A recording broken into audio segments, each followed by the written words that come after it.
ನೀವು ವಿಷಯ ಗೊತ್ತಾಗಲ್ಲ, ನೀವು ಅವ್ರಿಗೇನಾಗುತ್ತೆ? ತಮ್ಮ ಎಲ್ಲಿದೆ ವಿಷಯ? ನಾನು ಮನೆಯಲ್ಲಿದ್ದೆ. ಓಕೆ.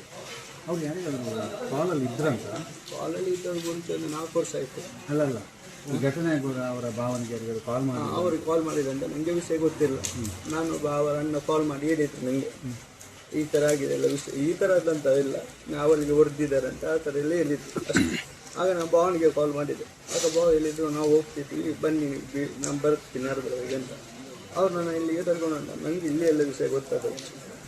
ಅದು ಹೇಗಿದೆ ಮತ್ತು ನನ್ನ ಹತ್ರ ಎಲ್ಲ ಕ್ಲೋಸ್ ಇದ್ದರು. ಅವರು 3 ಮಂದಿ ಹೆಣ್ಮಕ್ಳು, ನಾನು ಅವಳ ದೊಡ್ಡಪ್ಪನ ಮಗ. ನನ್ನ ಹತ್ರ ಕ್ಲೋಸ್ ಇದ್ಲು, ಎಲ್ಲ ವಿಷಯ ಹೇಳ್ತಿದ್ಲು ನನ್ನ.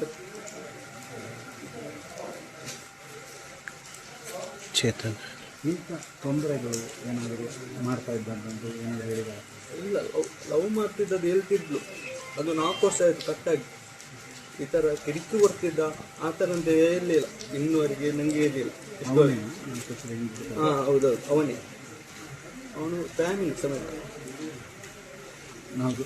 ಅವನು ಕೂಡ ಫ್ಯಾಮಿಲಿ? ಅವನು ಫ್ಯಾಮಿಲಿ ಅಂದರೆ ಅಣ್ಣಂದು ವೈಫ್ ಎಂದು ಅಕ್ಕನ ಮಗ.